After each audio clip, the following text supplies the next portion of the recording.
Hello friends, आप सभी का स्वागत है आपके अपने यूट्यूब चैनल स्टडी आले पर। आज हम एनएमएस एग्ज़ाम 2025-26 साइंस के 35 एमसीक्यू करवाएंगे और ये है प्रैक्टिस सेट 3, यानी कि प्रैक्टिस सेट 3 हो गया, प्रैक्टिस सेट 2 कंप्लीट हो चुका है। आप लोग देख लीजिए जाके। और मेरे चैनल को स्टडी आले को अगर आपने सब्सक्राइब नहीं किया है तो सब्सक्राइब ज़रूर कर लीजिए। चलिए आज हम देखेंगे साइंस का पहला प्रश्न क्या हो जाता है।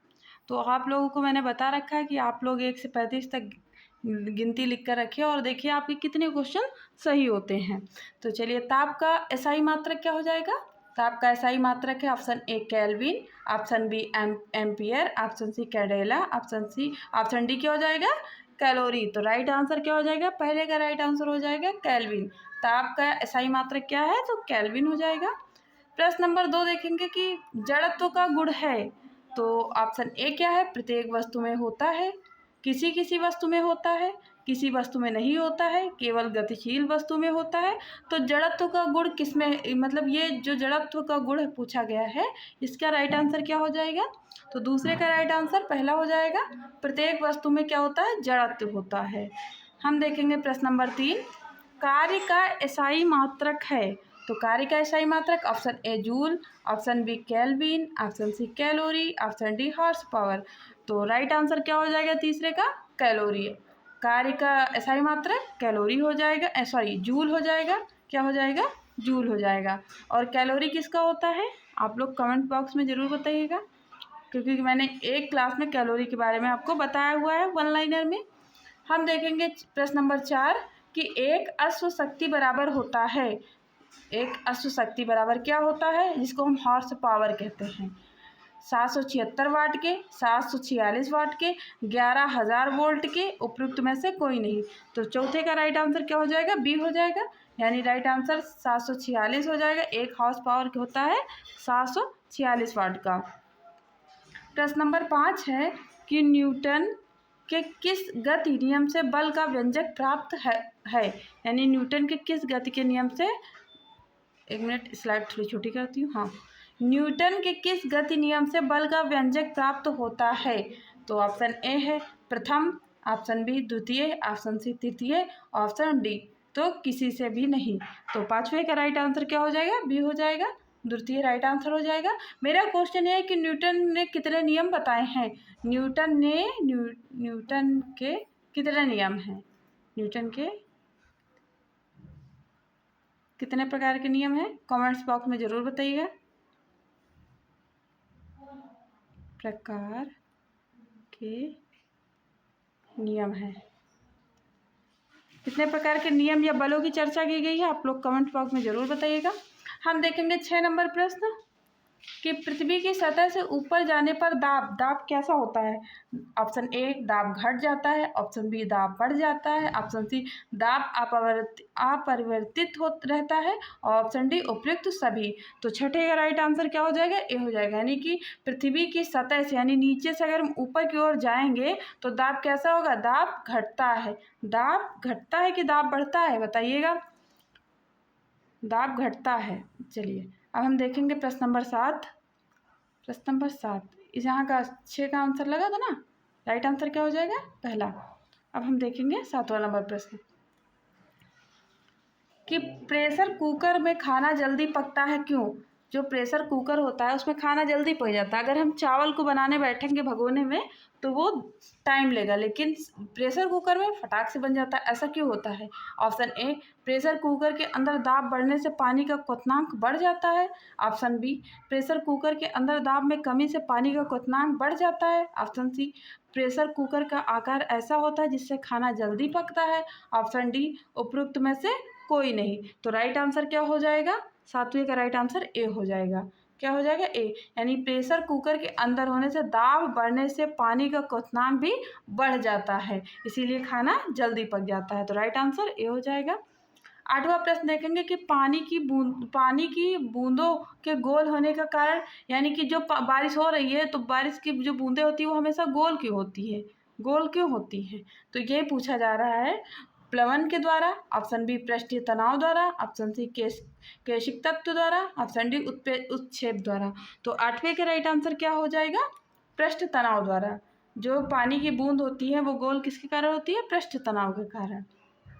प्रश्न नंबर 9 देखेंगे कि झूला झूलती हुई किसी लड़की के बगल में कोई दूसरी लड़के आकर बैठ जाए तो आवर्तकाल हो जाएगा, यानी बढ़ जाएगा या घट जाएगा, अपरिवर्तित रहेगा, उपयुक्त में से सभी। तो राइट आंसर क्या हो जाएगा? ये लोग तो आप लोग अगर झूला झूले होंगे तो फिर भी इसका आंसर बता सकते हैं या फिर पढ़कर। तो राइट आंसर 9 का क्या होगा? सी, अपरिवर्तित रहेगा, यानी कि ना बढ़ेगा ना घटेगा। 10वां देखेंगे, गर्मियों में लोलक की लंबाई बढ़ जाने पर उसका आवर्तन काल क्या होता है? उसका आवर्तकाल क्या होता है? आवर्तकाल बढ़ जाएगा, ऑप्शन बी आवर्तकाल घट जाएगा, ऑप्शन सी अपरिवर्तित रहेगा, ऑप्शन डी उपयुक्त में से सभी। तो 10वें का राइट आंसर क्या हो जाएगा? ए, यानी कि क्या हो जाएगा? आवर्तकाल बढ़ जाएगा। नेक्स्ट पॉइंट है कि ध्वनि तरंग है। 11 नंबर प्रश्न का आंसर दीजिए कि ध्वनि तरंग है, तो यानी कि ध्वनि तरंग कैसी है? ऑप्शन ए अनुदैर्ध्य, ऑप्शन बी अनुप्रस्थ, ऑप्शन सी विद्युत चुंबकीय, ऑप्शन डी उपयुक्त में से कोई नहीं। तो 11वें का राइट आंसर क्या हो जाएगा? ए हो जाएगा, अनुदैर्ध्य। ध्वनि तरंग कैसी तरंगे हैं? तो अनुदैर्ध्य तरंगे हैं। देखेंगे प्रश्न नंबर 12।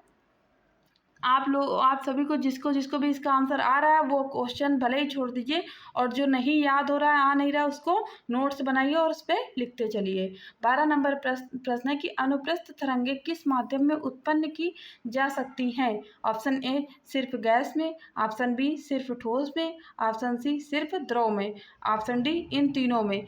तो 12वें का राइट आंसर क्या हो जाएगा? 12वें का राइट आंसर हो जाएगा बी, सिर्फ ठोस में। सिर्फ ठोस में।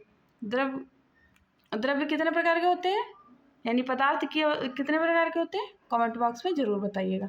और जितने भी क्वेश्चन में बोल कर पूछ रही हूँ सबका आंसर कमेंट में ज़रूर आना चाहिए। 13 नंबर प्रश्न है कि अनुदैर्ध्य तरंगें किस माध्यम में उत्पन्न की जा सकती हैं? ऑप्शन ए ठोस में, ऑप्शन बी द्रव में, ऑप्शन सी गैस में, ऑप्शन डी इन तीनों में। तो 13 का राइट आंसर क्या हो जाएगा? डी हो जाएगा, इन तीनों में। राइट आंसर क्या हो गया? डी हो जाएगा। 14 नंबर प्रश्न है कि आवृत्ति का मात्रक है हर्ट्ज, किलो हर्ट्ज, हर्ज। हर्ज कुछ होता ही नहीं, ऐसे ही काट दो। किलो हर्ज सेकंड, ये भी कुछ होता नहीं, इसको काट देते हैं। तो यहाँ बताइए कि पहला राइट हो जाएगा या जो है दूसरा? तो आवृत्ति का मात्रक क्या हो जाएगा? हर्ट्ज होगा, यानी कि राइट आंसर ए हो जाएगा, बी भी रॉन्ग है। हम देखेंगे 15 नंबर प्रश्न कि ध्वनि तरंग का वेग सबसे अधिक होता है किसमें? ठोस में, द्रव में, गैस में, निर्वात में। तो 15 का राइट आंसर क्या हो जाएगा? ए हो जाएगा, ठोस में। ध्वनि की चाल यानी ध्वनि की तरंग किसमें अधिक होता है? ठोस में। अगर आप किसी इस में आवाज़ देखेंगे तो सबसे ज़्यादा किसमें आएगी? ठोस चीज़ों में आएगी।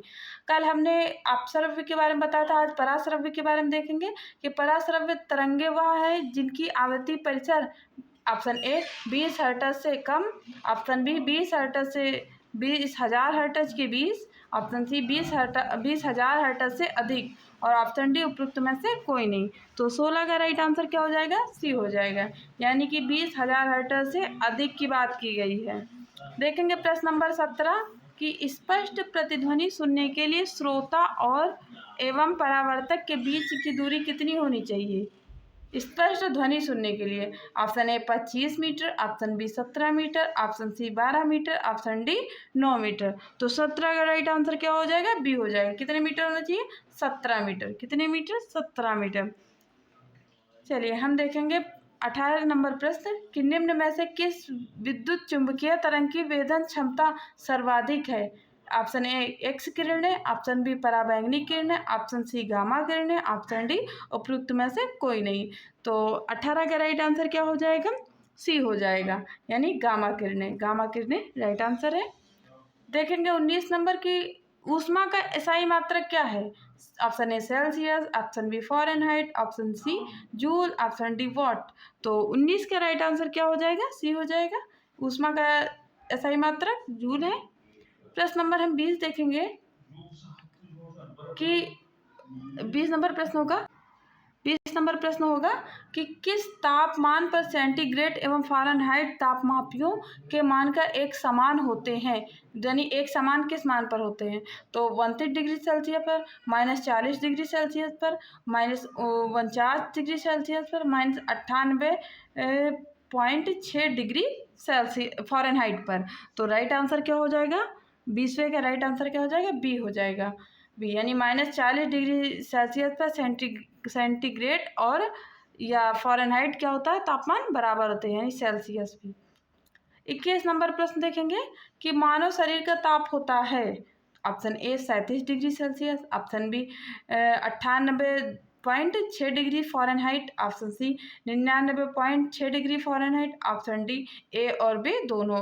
तो राइट आंसर क्या हो जाएगा? मानव शरीर का तापमान। यहाँ ये नहीं पूछा गया क्वेश्चन में कि सेल्सियस में बताना है फ़ारेनहाइट में, तो यानी कि ए भी सही है और क्या सही है? बी भी सही है। इसीलिए हम राइट आंसर क्या हो जाएगा? डी आंसर हो जाएगा। इसीलिए राइट आंसर क्या हो जाएगा? डी आंसर हो जाएगा और सी गलत हो जाएगा।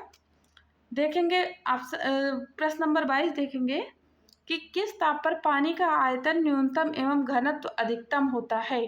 तो 4 degree Celsius, option B 5 degree Celsius, option C से 7 डिग्री सेल्सियस और ऑप्शन डी 0 डिग्री सेल्सियस। ये क्वेश्चन मैंने वन लाइनर में करवा रखा है। अगर जो बच्चों ने क्लास अच्छे से ली है तो उनको ये आंसर पता होगा, इस प्रश्न का आंसर आता होगा। 22 नंबर का राइट आंसर क्या होगा? 4 डिग्री सेल्सियस होगा। नेक्स्ट देखेंगे 23 नंबर प्रश्न कि निम्न में से किस पदार्थ की विशिष्ट ऊष्मा सबसे अधिक होती है? तो बर्फ की, ऑप्शन बी क्या हो जाएगा? बालू की, ऑप्शन सी पानी की, ऑप्शन डी लोहा की। तो 23 का राइट आंसर क्या हो जाएगा? सी हो जाएगा, पानी की। पानी की विशिष्ट ऊष्मा ज़्यादा होती है, यानी कि जैसे कहते हैं गुप्त ऊष्मा की यहाँ बात कर रहे हैं। 24 नंबर प्रश्न देखेंगे कि न्यूनतम संभव ताप है कितना? -373 डिग्री सेल्सियस और ऑप्शन बी क्या हो जाएगा? -273 डिग्री सेल्सियस, ऑप्शन सी क्या हो जाएगा? -171 डिग्री सेल्सियस और डी ऑप्शन 0 डिग्री सेल्सियस। ये 4 ऐसे ही आ गया। तो 24 का राइट आंसर क्या हो जाएगा फ्रेंड्स? बी हो जाएगा। क्या हो जाएगा राइट आंसर? बी हो जाएगा। 25 नंबर प्रश्न देखेंगे कि ठोस पे ऊष्मा का संचरण मुख्यतः किस विधि से होता है? ऑप्शन ए विकिरण, ऑप्शन बी संवहन, ऑप्शन सी चालन, ऑप्शन डी उपयुक्त में से तीनों विधियों से। तो 25 का राइट आंसर क्या हो जाएगा? सी हो जाएगा, यानी चालन राइट आंसर है, चालन राइट आंसर हो जाएगा। 26 नंबर प्रश्न देखेंगे कि उबलते जल की अपेक्षा भाप से जलने पर अधिक कष्ट होता है, क्योंकि जल की अपेक्षा भाप की गुप्त ऊष्मा, यहाँ लिखना है भाप की गुप्त ऊष्मा। अब गुप्त ऊष्मा के बाद क्वेश्चन मार्क लगाती हूँ, क्या होगा? ऑप्शन ए कम होती है, ऑप्शन बी, ये ऑप्शन बी है, अधिक होती है, ऑप्शन सी एक समान होती है, ऑप्शन डी नहीं होती है। तो इस प्रश्न का राइट आंसर अधिक होती है, यानी कि पानी में जो है, पानी गर्म पानी से जलने से और उसके भाप से जलने में ज़्यादा कष्टदायी क्यों होता है? क्योंकि उसमें गुप्त ऊष्मा अधिक होती है।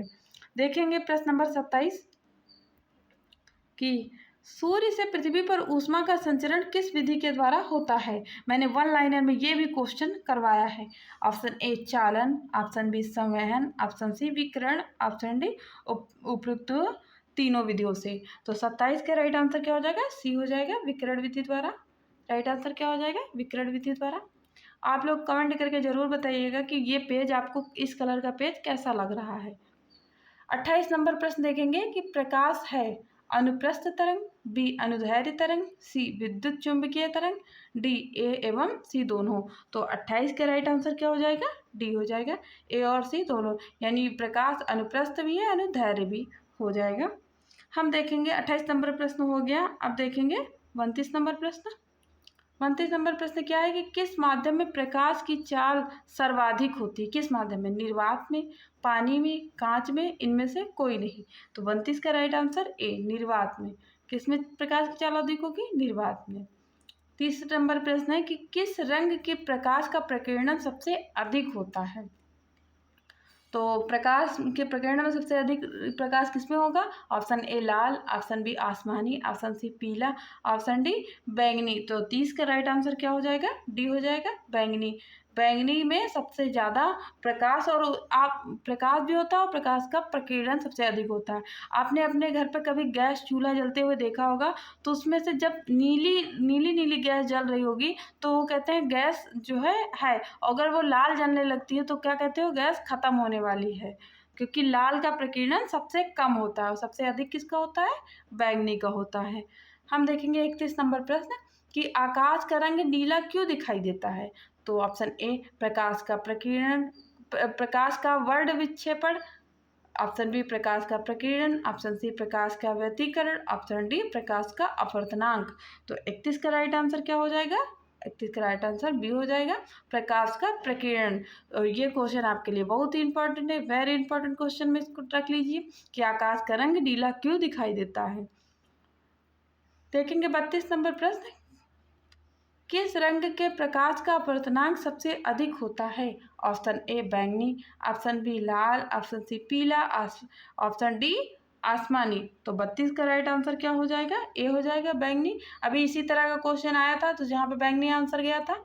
और अगर हम यहाँ सबसे अधिक लिखा, अगर अधिक की जगह हम लिख देंगे कम, अगर कम की बात करेंगे तो क्या हो जाएगा? लाल हो जाएगा। राइट आंसर क्या हो जाएगा फिर? लाल। वैसे 32 का राइट आंसर क्या है? ए हो जाएगा, यानी बैंगनी राइट आंसर है। 33 नंबर प्रश्न देखेंगे कि पूर्ण आंतरिक परावर्तन का उदाहरण है। ऑप्शन ए हीरे का चमकना, ऑप्शन बी रेगिस्तान में मरीचिका का बनना, ऑप्शन सी कांच में आई दरार का चमकना, ऑप्शन डी उपयुक्त सभी। तो 33 का राइट आंसर क्या हो जाएगा? डी हो जाएगा। 33 का राइट आंसर डी, यानी कि ए भी सही, बी भी सही, सी भी सही। तो इसीलिए राइट आंसर क्या हो जाएगा? डी हो जाएगा। हम देखेंगे 34 नंबर प्रश्न कि वाहनों की हेडलाइट में किस दर्पण का उपयोग किया जाता है। इसको भी आप वेरी इंपॉर्टेंट समझ के रखिए क्योंकि दर्पण से क्वेश्चन पूछे जाते हैं। ऑप्शन ए है अवतल, ऑप्शन बी है उत्तल, ऑप्शन सी है समतला अवतल, ऑप्शन डी है उभय उत्तल। तो 34 का राइट आंसर क्या हो जाएगा? ए हो जाएगा, अवतल हो जाएगा। राइट आंसर क्या हो जाएगा 34 का? ए। तो फ्रेंड्स, अब हमने 34 प्रश्न करवा दिया है। अब हम 35 नंबर प्रश्न देंगे जो कि आपके लिए होगा और आप लोग कमेंट्स बॉक्स में ज़रूर आंसर करिए।